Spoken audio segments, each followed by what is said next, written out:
Welcome to Legends Podcast. Oh, final Hey! season come and gone. A lot of changes on the horizon. A lot of maybes on the horizon.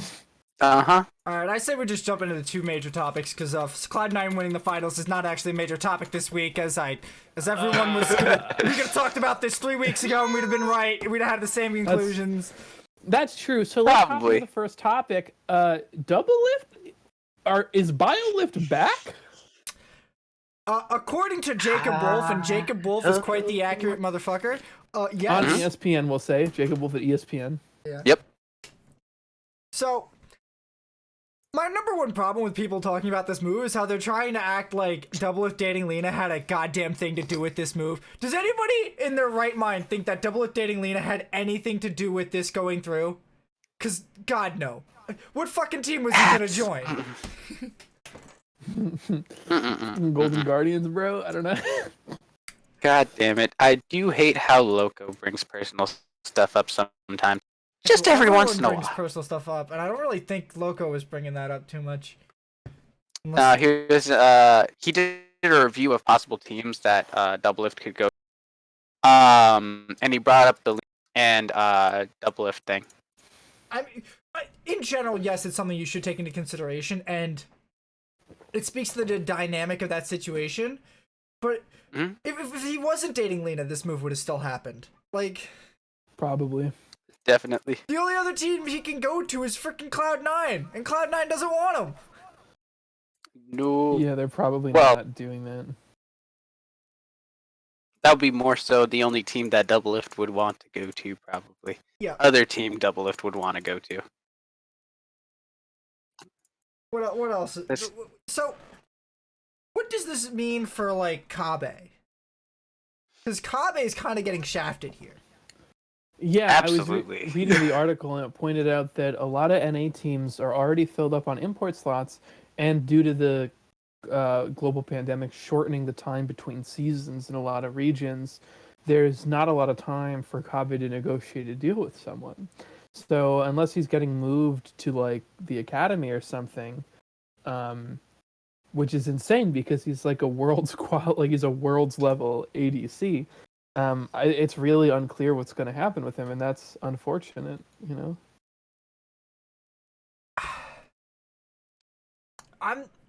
I'm thinking that they're trading DL and Kabe. That seems to be the only like real Does move TL they have could any do. open import slots? They don't, but they can put Kabe on the academy roster and bring up Tactical. And it makes monetary sense for TSM Yeah. because it means that TSM don't have to spend as much to get Doublelift, I think. Or at least they'll be able to, like, say they buy out Doublelift's contract, they're also they can also have Kabe's contract bought out and as a trade. Yeah. So there's that. Now Monty's saying that this trade should be denied for competitive integrity reasons. What does that even mean? I don't know. Like, shouldn't teams be allowed to trade whatever players they want? It's not like they're rigging to make two better teams out of this. They're just trading Doublelift because Doublelift doesn't fit on TL right now. What is he? I don't even understand that comment, bro. Like, He's also trying to point out that it was a conflict of interest, but we've already said that this trade happens either way. Is it possible that it's there because of Lena? Sure. But what other team does Double want to go to? The answer is probably EG. EG has Bang. And now Haymon's gone. Boy. Fuck me, dude. This is a good night. The one night I really gotta go at 8. This Alright. is crazy. What else can we say about this Doublelift trade? I think it's I don't want Dude. him. I don't want Doublelift back on TSM. The recording's gonna be fucked because it moved all of our videos It's around. whatever. Okay. It's a Just letting podcast, you not a TV show. Is Haymont gone? He's offline. Uh-oh. I have no idea. His laptop is acting up is the DM we just got. Hang on, let me see if switching over to the two-man works. There we go. Okay, the 2-man works for now. I don't want him. From a TSM perspective, I don't think this is a good trade for TSM. I think this is No, going it's to good. hamper the team. Not help Back them. to the old us, by the way.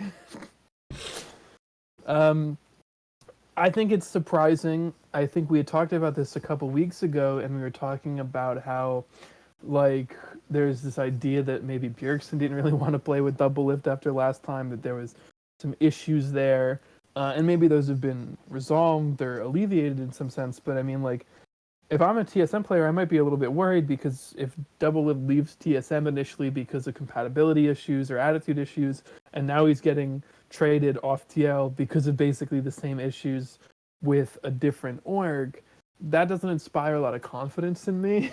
Well, Double Lift got kicked off TSM because they wanted Mithy, and they couldn't get Mithy without getting Sven.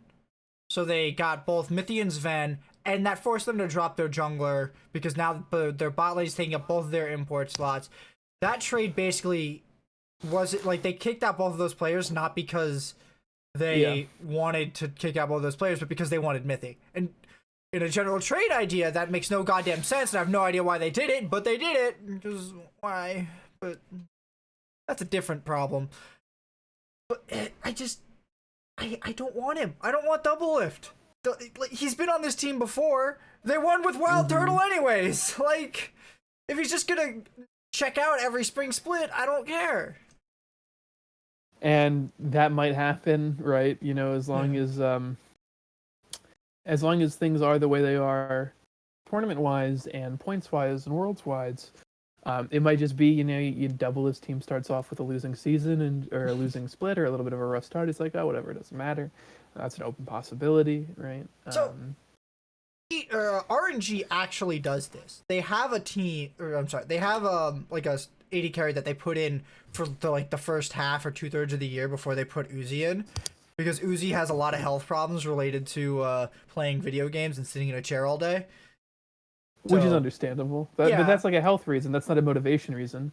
Sure, but it also has to do with burnout, meaning he only needs to be on peak cycle from like June to November instead of being on peak cycle from January to November.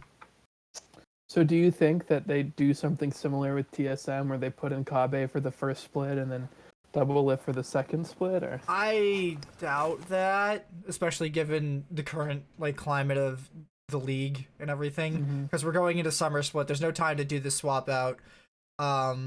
Kabe is a pretty high ticket item. He was a pretty good AD carry in the regular season, and anyone who says otherwise is just high.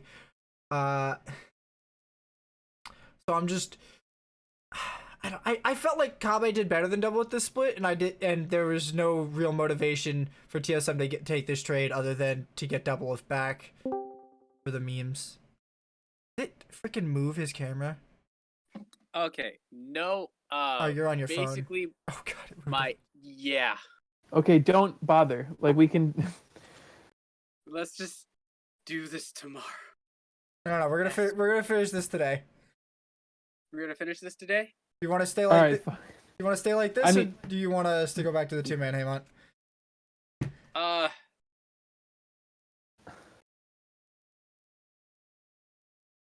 We could probably. I can't see the topics. You guys can bring it up anyway. Yep. I'll just change the names there. I just turned off everyone's names. Okay, good. I just don't. So, Hey, Mon, do you think that double lift or that TSM should want double lift? They probably want a strong voice of leadership right now, since they've been having problems getting their style together. Double lift is certainly that. The only problem is that he's very demanding for bot lane resources.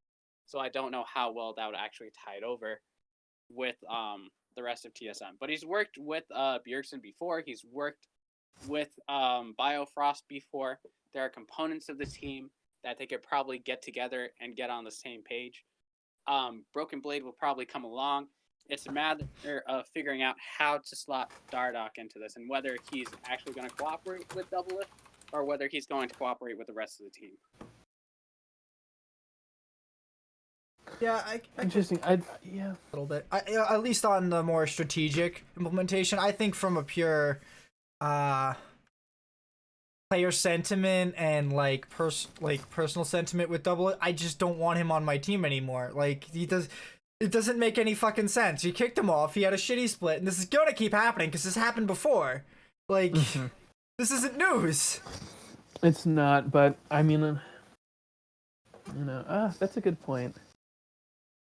I fully expect there to be massive criticism for Double coming onto this team, and if it doesn't work out, TSM has made probably 2 of the worst roster moves in history. Jeez. I don't think there's going to be any immediate full-on criticism, like full blown out criticism that's going to be like, oh, this is a terrible move. You should go read the Why are you Reddit doing threads. this? There's still people who support Doublelift. That's the thing. So it's probably going to be like tentative for right now, but as soon as things go south, they're going to be on it. As soon as things go south. Well, I'll close this topic out with this. 3 down, 2 to go. Pardon? I want my Svenskeren and Haunter back. Do you want Haunter back right now? I will take all of them back. I want that team back. I want to smack Daddy Cloud9 and show them what the real dominating team looks like. You know, I actually don't care if you take Sven anymore because he's not on Cloud9. There you go. There you go. We're putting it back together. The Infinity Gauntlet, here we come. And then they're still gonna lose to fucking like 100 Thieves or some shit. You shut your dirty whore mouth. All right, Aggressive but fair. On to the next topic, which is MSI canceled? This was reported or purported by Travis Gafford on Hotline League last night. It was floated as a rumor, is what you should say. Yeah. It wasn't reported. He was talking about a rumor. I feel like I should mention the last time that he talked about a rumor, it was that MSI was being delayed, or a rumor like this was that MSI was being delayed and wasn't going to happen at a normal scheduled time at least. So now it looks like it will probably be canceled, and I am not surprised at this point. It was supposed to happen, I think, at the end of June? July. It was in July. Let me just double check. But like, it doesn't seem like the whole situation of the world is going to be in a better state by then to allow for all these players to travel somewhere to play. And I think the only possible way this was ever going to happen was if they all went to an empty studio and played there with no audience.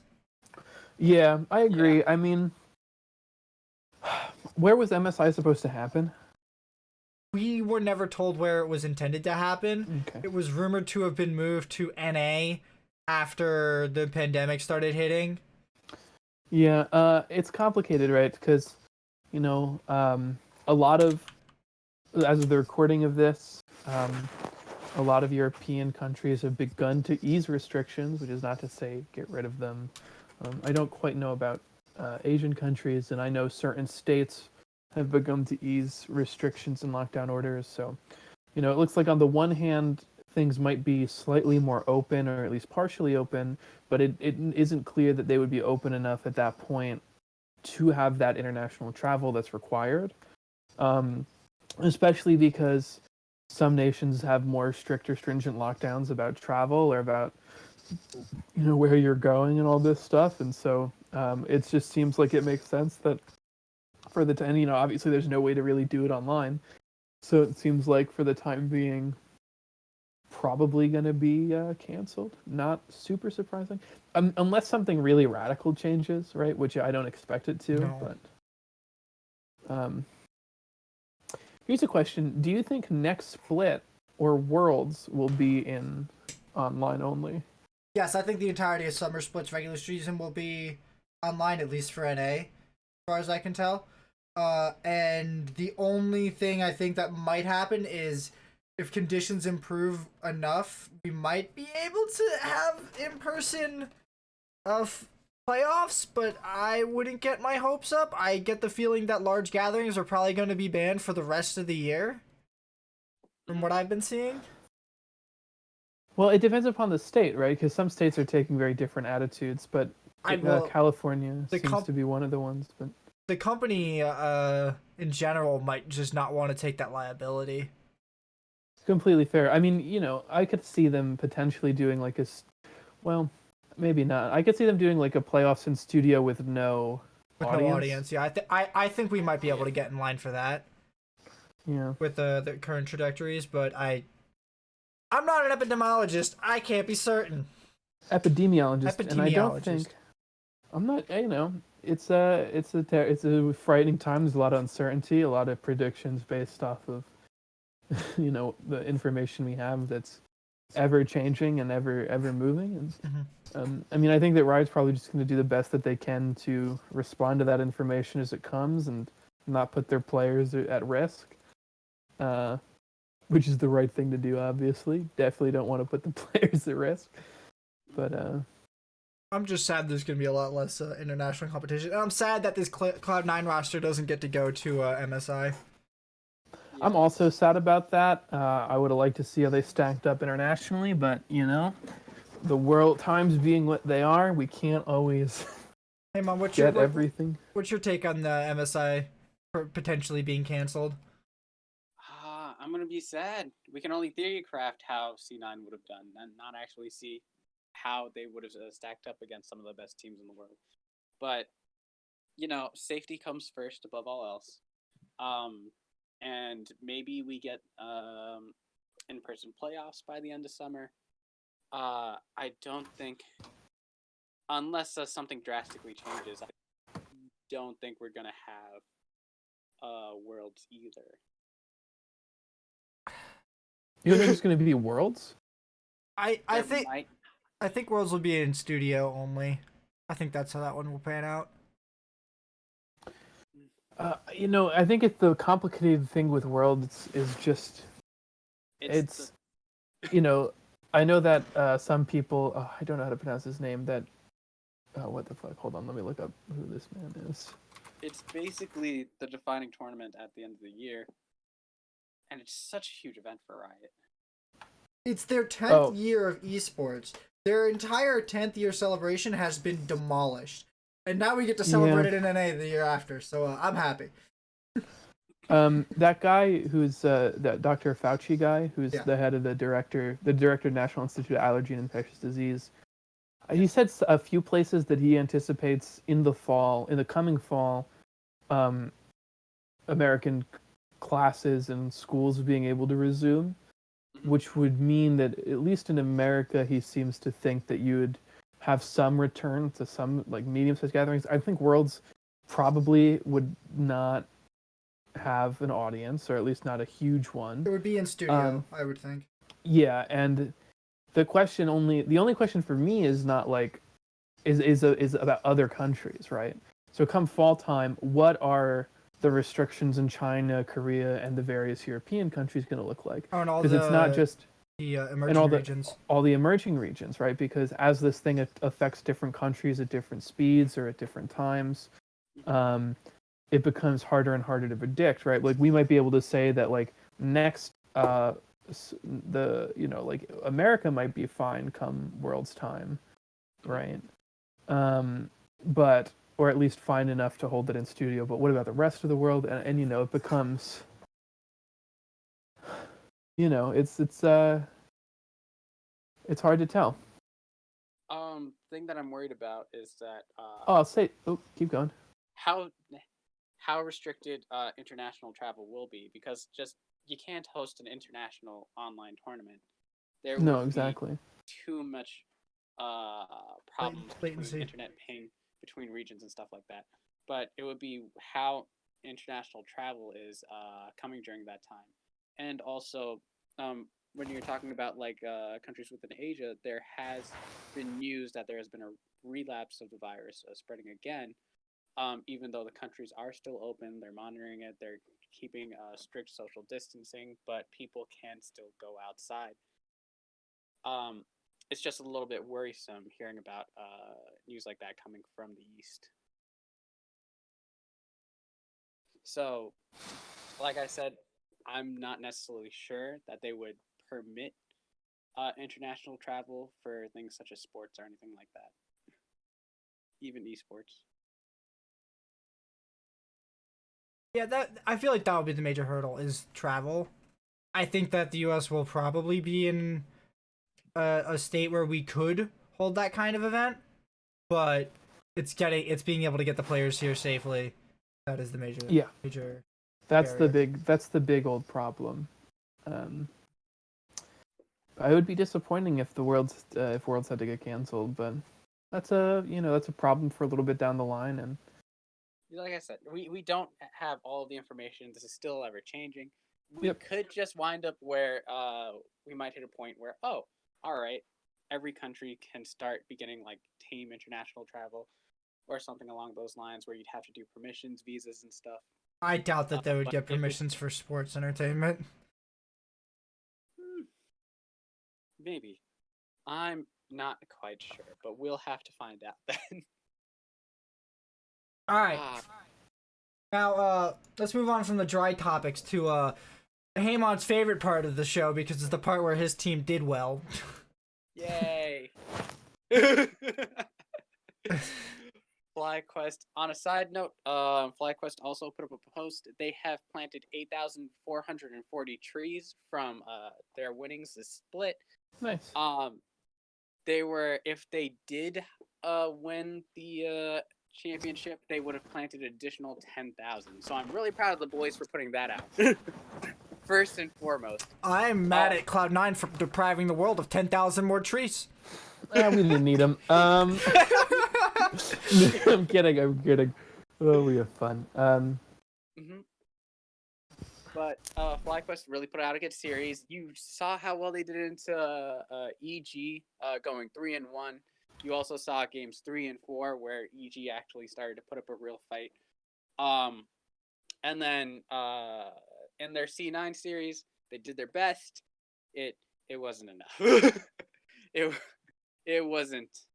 While it looked competitive from game to game, C9 was just the overall better team. Synergy wise in their bot lane, they just beat FlyQuest at the game.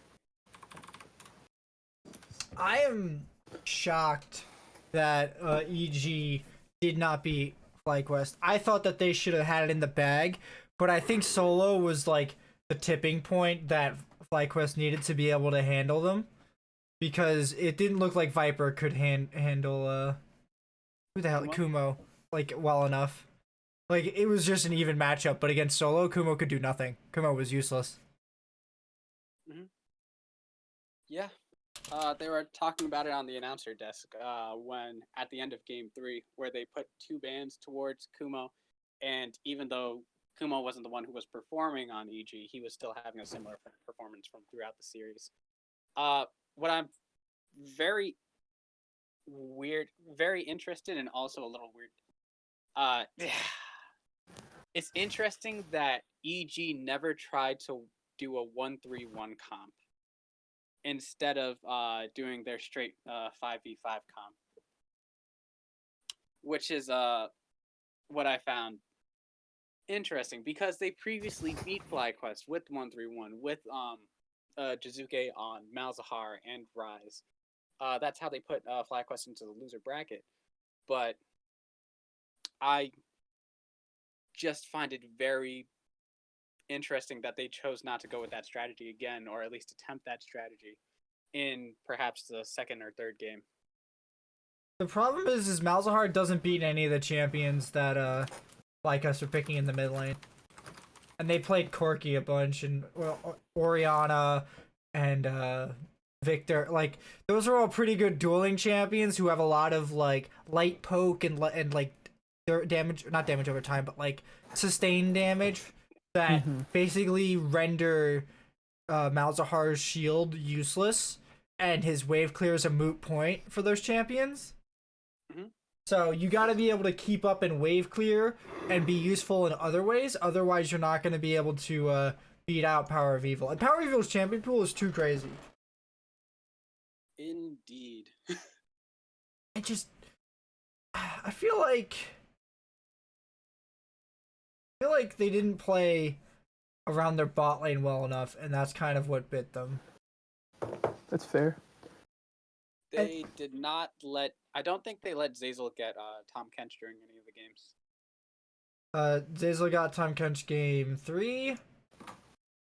The one game they won for Yeah. different reasons, but still, Tom Kench has been one of the champions that allows him and Bang to affect the map and move around.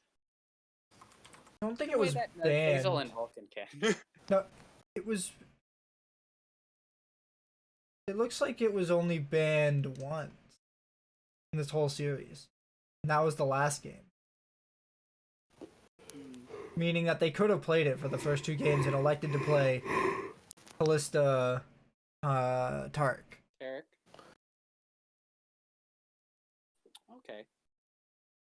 So that's what I'm saying when I mean they didn't really play to their bot lane strong enough. They tried to play around their mid lane. They for some reason picked Kindred for the jungler and Graves. Like they tried to put a lot of power into Svenskeren, and I don't think Svenskeren was able to like utilize it.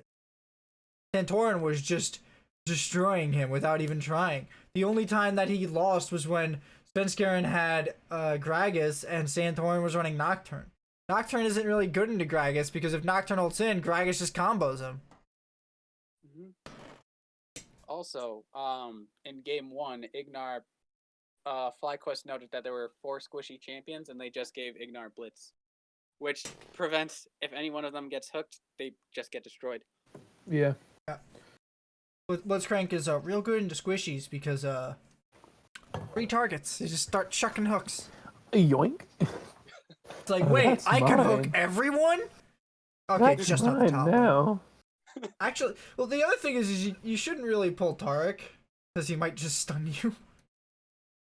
Well, yeah, Tarek's the bad pull, but you can still CC him unless like the Tarek. Well, this is Zazel. Unless they played around that hook or were expecting the hook. God forbid a pro Right, expect that's a the only blitz thing. hook. Yeah, but if they just grab the Tarek, right, most of the time you can still burst him down.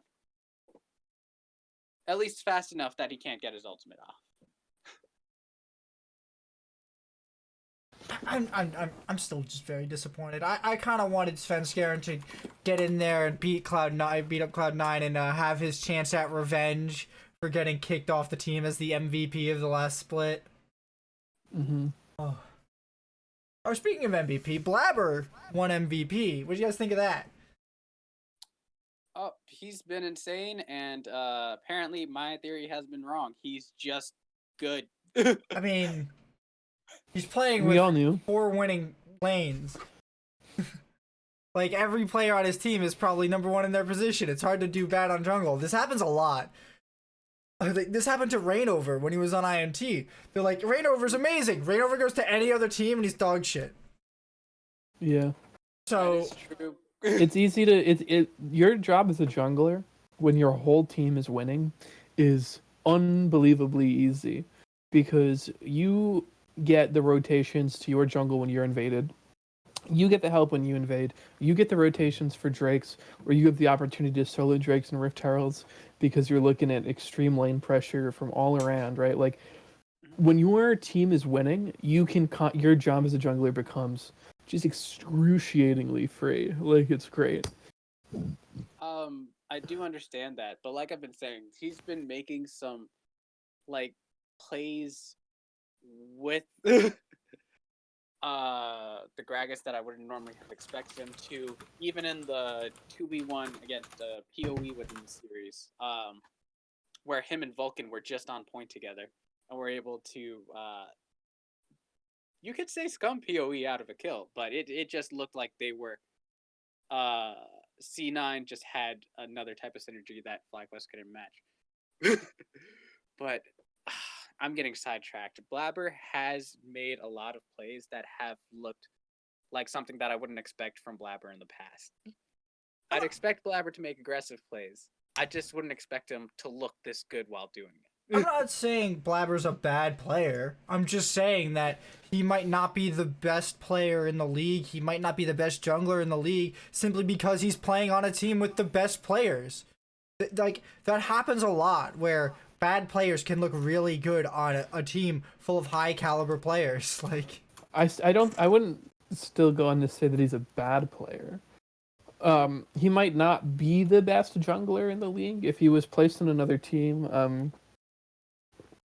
When he was placed in another team, he might not do as well. But I don't think he's like the worst. I don't think he's bottom half into the jungle No. in this definitely league. not. So I don't think we can call him a bad No. jungler. no. I just think that his skill might be inflated here. I also find it ludicrous that Nizzy hasn't won MVP, but both of his junglers have. Yeah, Nizzy probably Yeah. should have got it, but Nizzy played insane. Nizzy's a And people monster. They just kept giving him Zoes. He's like, I'll just let it rip. I don't even need practice, my guy. He was like, I didn't think I'd be able to get this, but I guess since y'all want me to have this pick, I'll take it. All right, let's talk about the C9 series real quick before Haymont goes into a coma from getting scarred. Heartbreak. S- Nizzy's really good at Vygar. Why don't Yes. people remember this ever? He does whip it out. It's supposed to be something that him and Blabber can use to punish like things that have dashes, like Azir and stuff. Because as soon as you lock him in the cage, if he doesn't have a flash, he's supposed to die. But to PoE's credit, he played around the pick very well. It wasn't Nizzy and Blabber running mid lane, right? They lost later into the game from C9's great team fighting. And their great synergy with their players. They, as well as Turtle also chucking, I believe, one play. He chucked one play, and the second one, it was a little bit unexpected, but he probably should have been able to escape to So- prevent that from happening. So game one might- is the only game that looked competitive. The other two just looked like FlyQuest had lost all hope and were just rolling over, and they couldn't really keep it together, and nothing worked. But if I had seen 3 game ones, I'd have said this series was much closer. Even if they lost all 3 of them, I would have thought it was a much closer series than it turned out to be. Because, of course, they're closer games. But it would have shown that FlyQuest not only could have kept playing these close matches, but that they weren't falling apart every time they lost for it. If they showed up, and especially if this went to 5 games, I might have been like, this is disputed. FlyQuest might actually be a better team if you give them more games. But we're not going to find out because we only got 5. Now, on an individual level, it looks like all of Cloud9 are better than FlyQuest. So, it's really hard to say. And I feel like FlyQuest were really crippled every time Wild Turtle was getting caught. I shouldn't say caught out, but like when C9 would focus Wild Turtle, they would FlyQuest had nothing. Yes. And I don't know why PoE and Santorin couldn't like really get more done. It's really hard to say, but them's the breaks. Oh, also game 2, Nizzy whipped out the fucking Yasuo to counter pick power of Evil's Syndra. Just wild. Yes. That one was a crushing game. And also, I'm pretty sure Ignar was also playing Blitzcrank again with much less success. That's game 1, yeah. The Blitzcrank seemed very useless this game. It was in game 1. Okay. It didn't seem to help much at all. He has to land hooks onto basically Sven. No one else is really worth hooking. I guess you can hook... Or Blabber. What? No, because Blabber. Blabber has an ultimate. You have to burst him through it, and that's almost impossible with their team comp. It's only Santorin who can really burst Blabber down. No. I think that with the Blitzcrank silence, like, you can layer it properly that he can't get it off and just dies. Once again, Kind of. it's It's but hard. first you need to land the hook though. That was the big issue, and he wasn't landing those on Sven. Or Yeah. The idea between FlyQuest game 1 is that Azir will ult off Kindred from her ultimate. And he did that several times, and she just flashed back onto it every time. Never worked out. Or that Ignar would pull someone off of the Kindred ultimate. And once again, same thing. Never happened. But the two defining plays for game one were one when FlyQuest were trying to set up an ambush in the mid lane bot side river bush. And Turtle got hooked, and it looks like they didn't expect C9 to just pour everything on killing Turtle. It was one Nautilus landed on Turtle, and immediately Sven misfortune ulties, and he just dies. And then FlyQuest can't commit the play again.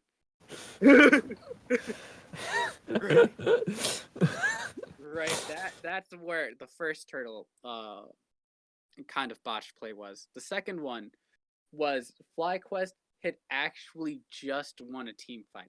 They just finished scrapping. It was only Solo, Ignar, and Turtle who were alive. Niski was in Zonia's.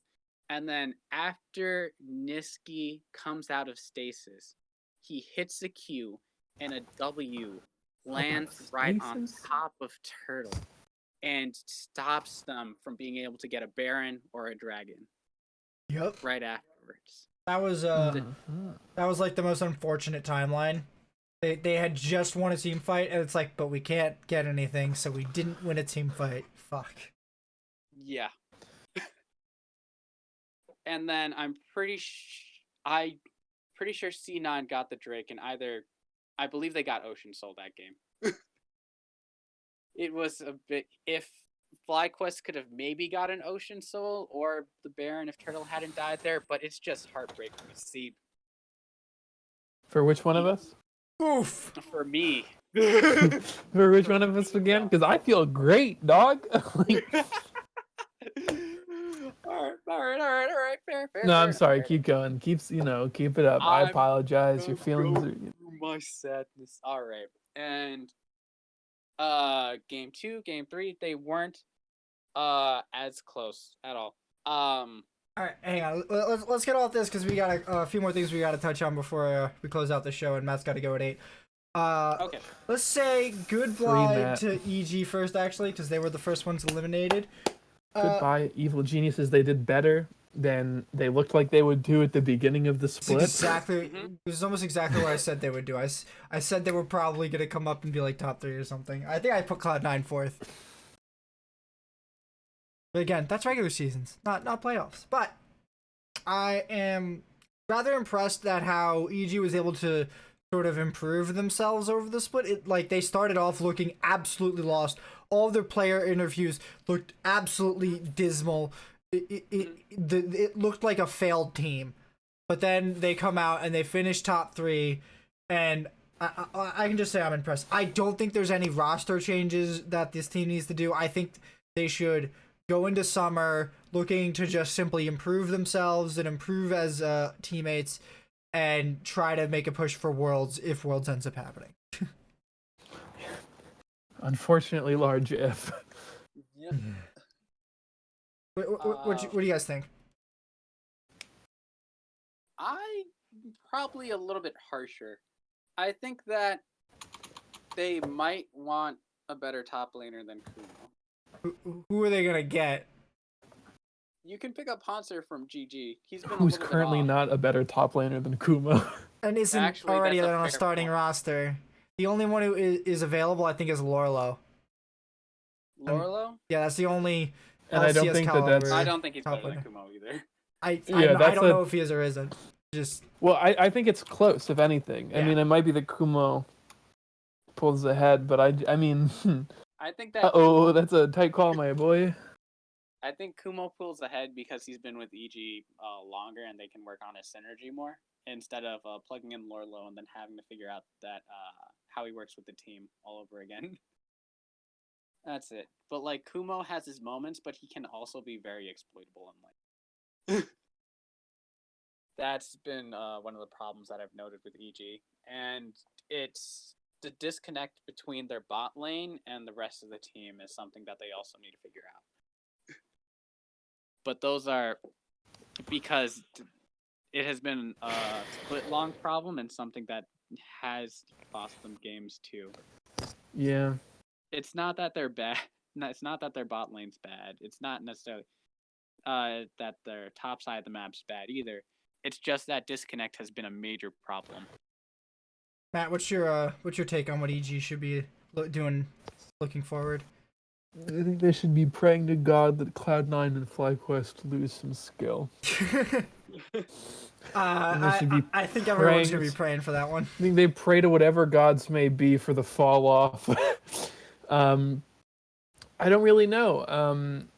Kumo might have been their weakest link, but I don't think they have like a clear path at a better top laner, realistically, with the market being what it is. He's looking for contracts. You're not wrong. Looking for the jungler contract? No, Hooney's looking for a team. Yeah, but Hooney is not better than Kumo.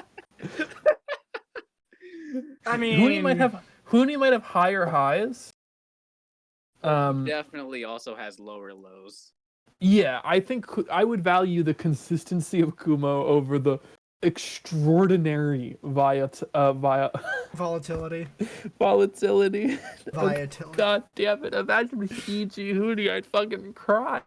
Dog. Hey, look, it's a pretty real possibility. All right, let's say goodbye to FlyQuest. I fucking wish it weren't. Real quick, hey Mont, what do you gotta say to your boys as they go off into this month-long off season, 3 weeks long off season? I do love them. I think Turtle really showed up for the playoff series more so than I expected him to.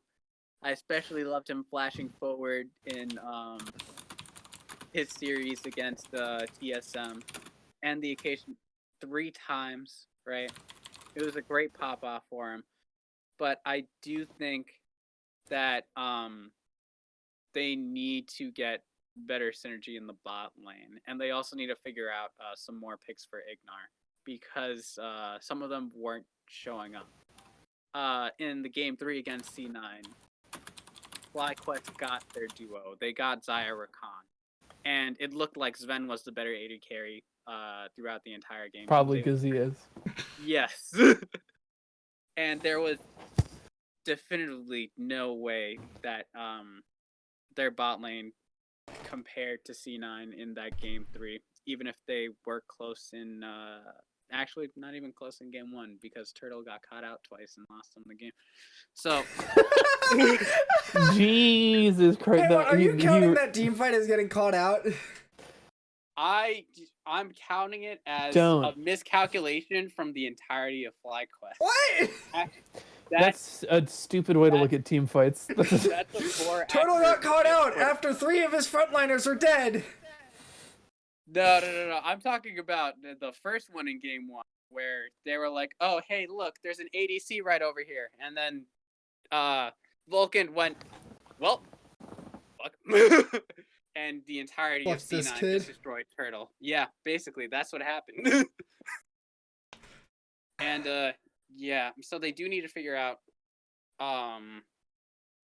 more picks for Ignar, because in the C9 series they were able to pinch him a little bit, and he wasn't as effective on the Blitzcrank as he was against EG. And they just need to have him play a bit more stable picks. If he could have taken out a Braum, or even Leona. Ignar has also had a very good Leona as well. I would appreciate that showing up a bit more come next split. I just don't think either of those options are what beats Cloud9. And I don't think they need to make any changes. I think they need to do the same thing that I think EG need to do, and they need to get introspective and improve themselves. I agree with that. Because that's what happens every time you talk about these top teams. Is it's like, well, you got second. What should you do? Well, we can't get any of the players from the first place team, because why the hell would they give them to us? So I guess we just have to get better. Mm-hmm. I mean, that's fair, and I think they're capable of doing it, though. Yeah, I think that they haven't hit their ceiling quite yet. I think adding Solo at the end of the split really gave them a good boost. and that will probably hopefully they can bring that into summer. But besides that, there's not many more changes I think that they could even make. Besides the only change that I think is available to them is to get Kabe. And I don't think Kabe is going to go to this team because I don't think this team wants to lose Turtle either. I don't think they could get Kabe because then who are you going to put out, right? Do you put out PoE, who I don't think is a resident as yet, or do you put out Ignar, who I also is not a resident as yet? Yeah, there's the other problem. We're not even thinking about import slots. Though, they can waive it. Theoretically, they could waive import slot restrictions for the summer, given roster restrictions, because no one can fly into the country. That's true. That's a big if. But honestly, I don't think that's that big of an if. I feel like that would, if all the teams could petition for that it's like, well, the odds are Worlds might get canceled or won't matter. So why don't we just waive these restrictions so that we can actually make some roster moves in this offseason? But I doubt it would happen, but I don't feel like it's that big of a leap. That's fair. We got 5 minutes left to talk about the MSI that's not going to happen. Okay, how do we think C9 will do? Depends upon who else goes. What other teams we want to see there? I'm famous for not knowing any teams outside of North America. You should know the ones who are going to be there. They were at Worlds. I don't care. They're not real teams. No, okay. Wow. They're not real teams because they're gonna all get crushed by C9. Yeah. I'll give you the favorites. Just a 3-year gap, 3 years, and 1 extra year in 2013. Okay. I think C9's probably gonna go to the finals if there's an MSI. Okay, so here's who's going. G2 is going. It looks like Korea is a competition between Gen G, T1, and Dragon X, and LPL looks like it's between Invictus Gaming, JD Gaming, Fun Plus Phoenix, and Top Esports. Now, you've probably never heard of 2 of them because they're kind of new. I have not heard of 2 of them. I think G2 would probably underperform given the recent performances. I think it would probably be they 3-0'd their final. I thought they got clapped. No, they 3-0'd their final. They lost to Mad Lions, which was unexpected, and they went to loser bracket. And then I see. I'm an idiot. I don't pay attention to these things. Everyone afterwards. I am not going to comment on it. I'm just going to say C9 in the finals, 1st or 2nd place. Who do you want to see them play against? Do you want to see them play against T1 with Faker? I don't want to see them against Dwayne Bewey? I would like to see them against either of those 2 teams, to be honest. I think that it would both be really exciting matchups. Honestly, that's my favorite. I want to see those 2. I think IG is... I don't know, it's old hat. I don't really care about IG anymore. Fun Plus Phoenix seem to be interesting. I've actually heard a lot about Top Esports and watching them on international play. I've literally never heard of them until now. Right, well, I've been hearing about them this split because I think they have Knight, who is this prodigy everyone's been talking about, who hasn't gotten to go to Worlds yet, so I'm like, okay, I don't care. He hasn't gone to an international event. But it's just... there seems to be a good...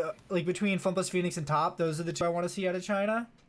I'm a little sad we don't get to see Fnatic at the theoretical MSI, but that's what happens when you underestimate G2, I guess. Yeah, so that's what I'm looking forward to. Who the hell is even on Gen G? I don't know. We have 3 minutes to figure it out, though. Haymont, who do you think is your favorite? What do you think is going to happen? Haymont. We lost Haymont. Got it. Okay, Anthony. We both answered the question, though. All right.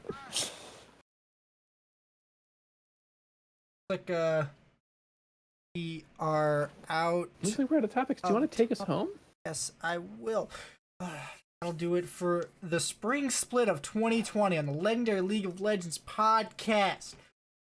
We're probably not going to do another show for the next 2 weeks at least. I don't know. We should have one. Oh, there he goes. There he goes. Let me just do that. We should have one for a little preface before the summer split. God damn it, Haymont. We're ending the show. We'll do a little preface before the summer split for power rankings and some other stuff. Probably be on Tuesdays at 8, considering they'll probably bring back Monday Night League at that point. But we'll let you know. Watch the VODs on my YouTube channel, Legendary Podcasts. Have a nice day. Have a great night, guys.